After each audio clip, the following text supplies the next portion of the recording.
going on, everybody? It's Gary from Killer Off-Road Hobbies, back with the YJ. So those who haven't seen this thing, it's a 1990 Jeep YJ base model, you know, no bells or whistles. It's got the 2.5 liter TBI injected little 4-cylinder motor in it. So I've done quite a bit of work to this. I've done some on camera, some off camera, but it's now running very good for a 4-cylinder Jeep. I did do a fender flare delete on it so far, and other than that, the fender flare thing, doing a little bit of stuff on the inside and getting it running good, I haven't really touched this thing at all, but I do have quite a bit of stuff. So let's go check that stuff out, and then I'm going to tell you guys kind of my plan for this little Jeep here. So it's kind of smashed in my little shop here with, you know, I got my Can-Am in here and stuff. But I did get 5 tires. The other tires mounted for a spare. So I've got 4 brand new tires to put on this thing. Come Forcers, I'm pretty sure you can't see it. And the CF 3000s. They're 35 1250 by 15. Decent tires. They're almost as tall as the Swampers I got on there, but the Swampers that I have on there are pretty old and kind of beat up. So I'm gonna run those for a little while, but these I do plan to put on. But I've got ball joints, I've got running boards, I've got a new bumper, I've got high crossover steering, I've got springs front and rear, I've got, you know, Yukon axles, a free spin kit, new bushings, a bombshell diff cover from Poison Spider. I mean, I've got a ton of stuff for this. I've been saving this stuff up for quite a while, and now it's going to be time to put it all on. So let's get back over to the Jeep. We're going to pop the tires off. We're going to get all this stuff on there eventually, and then, you know, just kind of do a transformation slow over time. I'll bring you guys in and out depending on if I think it's important or not. But we're keeping that Dana 30. We're gonna build it. I've got sleeves. I mean, I've got a bunch of stuff here. So let's get into it.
Alright everybody, so that's the steering off. I'm about to take the shocks off, and then I'll just undo the bottom of the sway bar, and then I'll support the Jeep by this front off my cherry picker, and then I'm gonna pop those leaf springs out of there. So let's get it done.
So all I gotta do now is pull the calipers off both sides.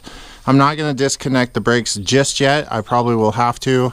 So what I'll do is I'll just zip tie them up to the shock mount up there, pull the shocks off, and then finish getting this out of here. All this stuff on my Jeep anyways is 19 millimeters so far. And I'm just gonna blast through this, and then I'll bring you guys back when I'm done. Oh, I also gotta take off the drive shaft.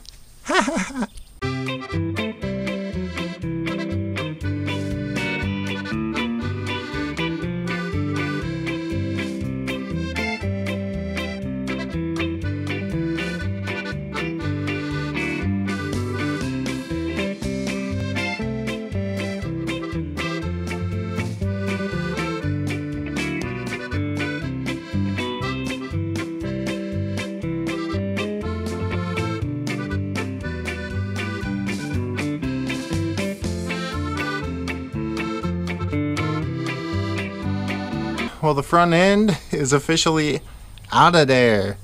So I'm gonna get this all situated, tape up that U-joint, get the front end out of there, and then we'll continue working on it. I'm not sure if I'm gonna go back to spring under. I do want this thing way lower, but I do want to run 35s and have good flex. So that's going to be something I need to figure out, but until then, I'm going to get this all ready and we'll be right back. Well, I jumped ahead, you guys. I'm sorry. I went ahead and prepped the springs and put them on. I did cut the little holder things and bend them out, so they should keep the springs straight. And as you can see, they're crown springs, and there's the part number if you're interested. But yeah, so they've got all new bushings and everything. They came in, they were actually about 2 inches longer than the springs that were on here, which I think whoever did this before put too short of springs on it. Honestly, that's what I think. But anyways, so this is all prepped. I got the axle over here. I'm going to start working on that. I just wanted to get these in and see what they were going to be. And I can already tell it's going to be lower, which is good. So I'm going to go ahead and keep it spring over, I think. Once I get the axle done, we'll go ahead and set it on there and get the weight on it and see what it looks like. But so far so good. This thing's coming apart pretty easy. All this stuff is, you know, pretty easy, simple stuff. If you can take springs out, you can put springs in. So I didn't figure I needed to record all that stuff. But yeah, let's keep pushing forward on this, you guys, and get her done.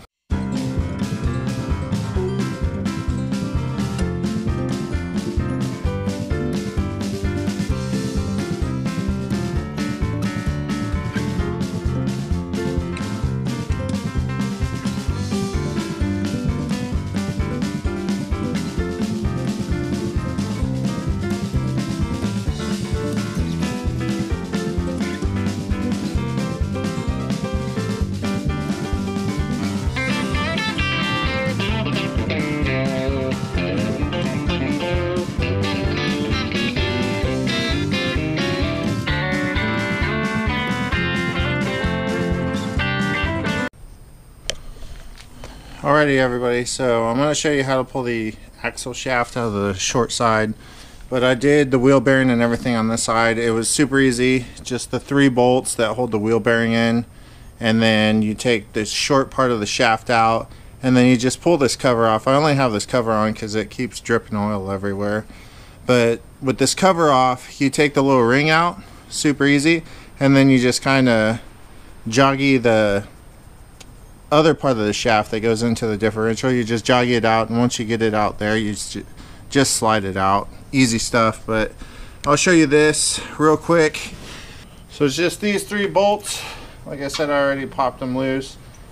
There's one here, one up here, one on the back side here.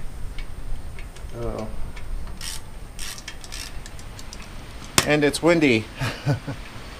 I'm trying to do this before the camera dies.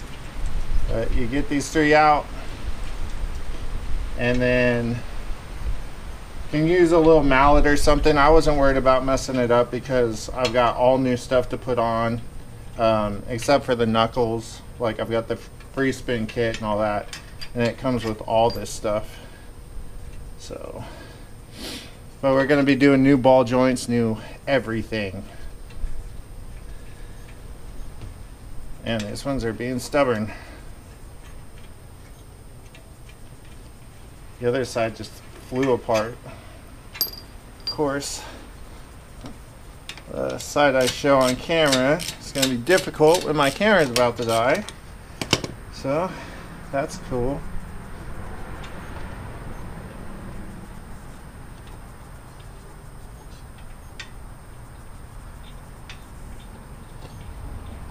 Now, some might be stuck on the wheel bearing. The other side wasn't. I live in California, but it's that easy, people. It's your whole wheel bearing, short shaft, you know, your stub shaft, because that's the short side. But it's getting pretty late. I cut off some of the excess metal. I'm going to do a lot more. I'm going to truss it and everything, but tomorrow we'll get the knuckles off. We'll get the differential cracked open, get that out, because we got a Spartan locker to put in it. And then we're going to sleeve it, so we got to clean the inside of the tubes real good, get all the grease and oil and everything out, and then just keep going with it. So it'll be a couple seconds for you guys, a whole night for me, but I'll see you in the morning. Peace. Well, it's morning. Well, my kind of morning anyways. Like, since I work nights, getting up at 10 o'clock in the morning is pretty early for me. So that's what time we're starting. First thing I'm going to do is get these knuckles off. So the first thing I'm going to do is get these knuckles off. I'm going to go ahead and take that top nut and the bottom nut off, and then get the knuckles off both sides. And then I went and did some shopping already and got a bunch of cut-off wheels and flapper discs and grinding wheels and all that stuff. So I'm just gonna clean up as much of the junk off of this thing as I can, and then I'll probably pull the center section out, you know, pull that differential out. All right, so we're gonna get these nuts off of here. First thing you gotta do is pull these card keys out, which can be kind of a pain because most of the time they've been rusted and they're covered in junk. So you just gotta bend them as straight as you can and then just kind of, you know, fish them out of there. Sometimes they come easy, sometimes they come hard, and sometimes they won't come at all. The best thing to do is just get yourself a side cutters and just kind of pry against it. This one's a little tight in here. Take out these brake caliper bolts. I like to keep the bolts with everything, so I'm going to keep these caliper bolts and these wheel bearing bolts with this knuckle, just so I don't get confused or mixed up. I think the kit I have replaces pretty much all that stuff, but that's just how I do it so I don't get messed up. You know, that's just kind of my method. Keep everything together. Driver side with driver side, passenger side with passenger side. And that's how I do it. So these came out a lot easier on this side so far than the other side. This one's kind of a pain, the way I've got this sitting on here. I don't have like a big table or nothing, so this was pretty much the best way I could figure to do it. So this is a 22 millimeter and this is a 28 millimeter.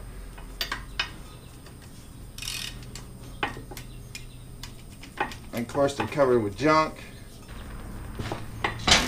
There, that one went. And unfortunately, can't get anything under here. So I can't get a big old gun in there or nothing, so just gotta kind of do it. No big deal. So that one's off. Almost. And then we do have this that we can just zap off of. Isn't that so nice? Alright, so don't beat on your knuckle. Alright?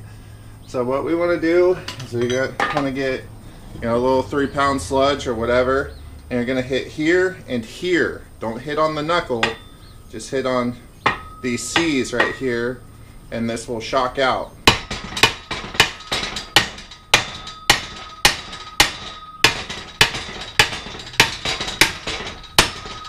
And there it went.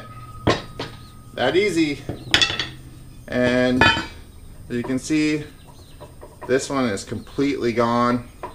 It was the same way on the other side, but the uppers are pretty new. So I'm still going to replace these, but now I'm just going to push these out with my little ball joint remover tool thing I got from Amazon.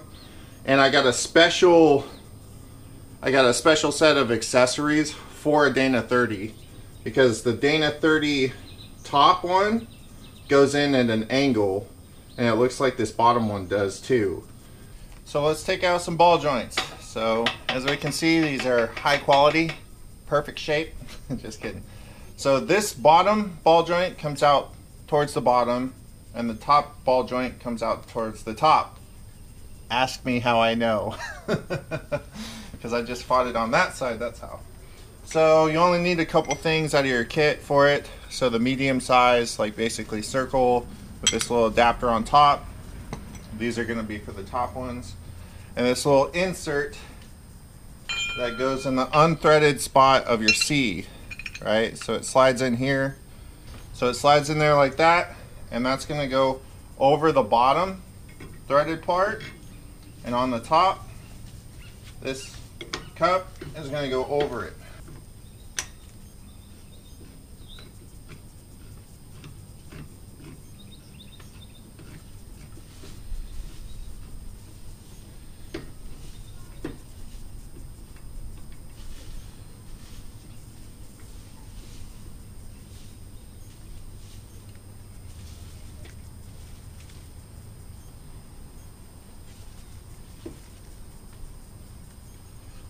Alright, so when you get it on there, it should look like this. You got that little thing over the thread part, and this is so it has space to go back.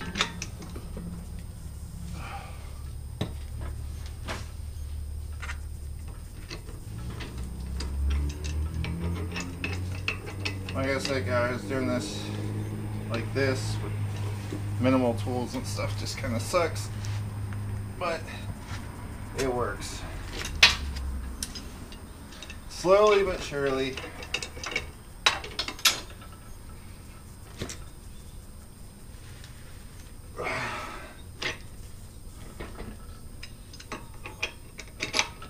Man, what I wouldn't give for a table right now.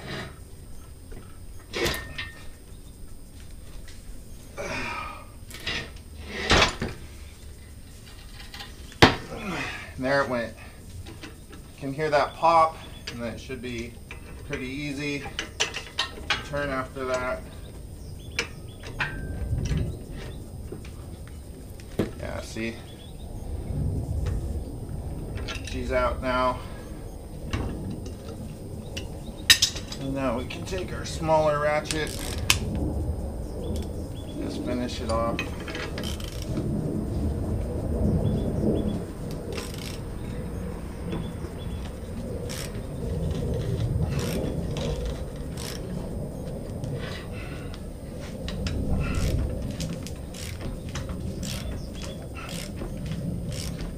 Sorry if I'm in the way, guys.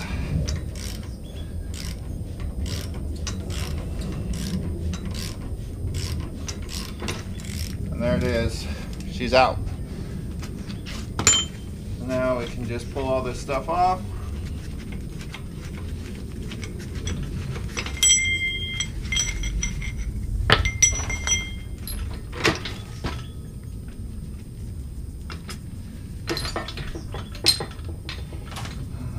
Give her a tiny bit of persuasion, and there it's out. So now let's do the bottom one. All you're really going to need for this is this piece right here. It's got the little divot. I'm just going to go over that. It's got the hole in the bottom too, so that it can get shoved through there. And what you're going to have to do is put that on top of that like that. And then you run this down through the top hole for the upper ball joint.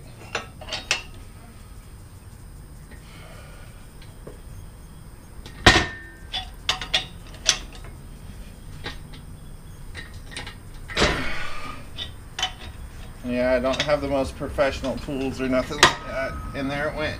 Heard it pop. We'll push it a little bit more.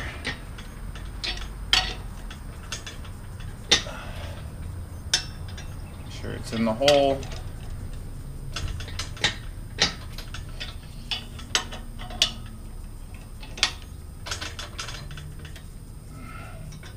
It's coming through both the holes.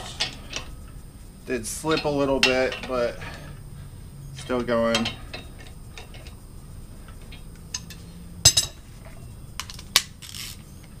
And then should just be able to push it out, no problem. And there it went. See how that's through that upper, and then just back it out, and that's it.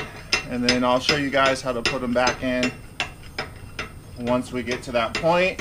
But right now I'm just gonna start cleaning this axle up, grinding, lots of grinding. See how I had that to where that could slip through there, and it can slip through there. That's how you got to do it. And this is the only part you need to get that lower ball joint out.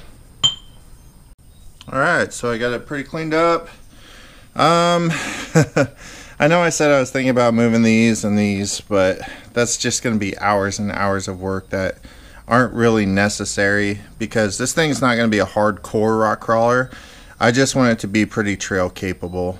So what I'm going to do now is pull this diff cover off and get that carrier out of there, and then kind of go from there. I cleaned it up the top to you know, start putting the truss on. I couldn't find a truss for this Dana 30 that comes out of a YJ. So I bought a universal Dana 30 truss, so I'm gonna have to, you know, kind of mess with it to get it to go over that big glob of shit over there. But other than that, I mean, it should work. It's made for a Dana 30, so I'll just fab it up and make it work for this thing. But let's get this cover off and get that differential out of there and then clean it all up. So 13 millimeter, I'm just gonna zip them off real quick. I'm gonna leave this top one loose, but still in, because I don't want this diff cover to fall in my little, you know, oil catcher pan. But I do have that bombshell front diff cover, so we won't be reusing this at all.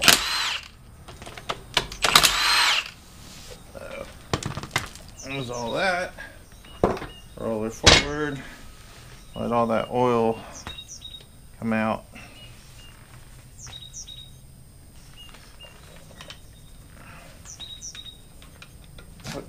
There we go. Put quite a bit of RTV on it. See how nice that is? And then hold the pan, zip that last bolt out. Falls right in the hand. And there we go.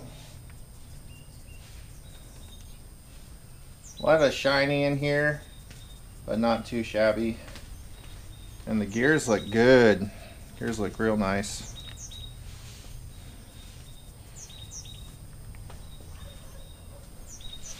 And I do have to say, I wish they had a gear oil cologne, because this shit smells disgusting. But yeah, those gears look great. Everything looks good in here. But we're going to be taking these spider gears out. And when you're popping all this stuff off, like these holders on each side, you want to make sure they go back exactly the way they came out. You don't want to be mixing them up and doing them, you know, upside down or whatever. We'll do right, up, left, top. So that way I know exactly where these go, what orientation, and I won't mix them up when I'm putting this all back together.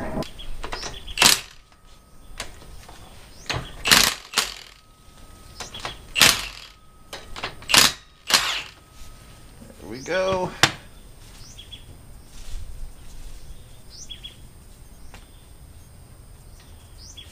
I don't see any wear on these gears. That's a good sign. I think this was done recently. These are supposedly 513s, but I don't know, it doesn't seem like it's that low geared, and I'm not sure how to check that. Maybe I'll look it up. Well, I fabric cobbled the truss together. I welded it to the passenger side spring perch. I'll address this later. That took a long time, people. A long time. Anyway, so got the diff out. We're going to go ahead and put the Spartan locker in it. There's so many videos of people doing this. I don't feel the need to film it, but I got the differential out. I put that back on because I was doing all the welding and everything, so I put the diff cover back on. But that's good for now. I'm going to do the Spartan locker and the differential, drop it back in the front axle. One thing I did realize though, while I was doing all of this, is that the sleeve kit that I bought for a Dana 30 doesn't work on this, because in this little gayness right here with the for that little slip ring, the tube right there has a step down and then it opens up. So I couldn't get in there to like aug that out. So the tube insert will not work on this thing. Oh well. It's got a truss, and like I said, I don't plan on hardcore wheeling this. I just want a capable, you know, rig where I can go play off-road and basically daily drive it. She's back in there. It's got the Spartan locker in it, and it's got the truss on it, and I threw some paint on it. Getting ready to put it back together and go from there. I'm gonna order a C reinforcement kit for the knuckles. So everybody, it's been 2 long days, but this is going to be the end of part 1. Stay tuned for part 2 when we're gonna start putting this thing back together and doing other stuff too. So this isn't the end by any means. I've got a ton of stuff that I still need to get done on this little Jeep, and I don't know how long it's going to take, but follow along with me. Like, you know, thumbs up this video, or thumbs down if you didn't like it. Subscribe to the channel and stay tuned. I've got plenty of content coming. I spent a bunch of time getting parts together, and now I'm going to get this thing going and then be taking it out with my buddies along with the Can-Am and all that stuff. So until next time, I'm Gary from Killer Off-Road Hobbies saying see you on the next video. Peace.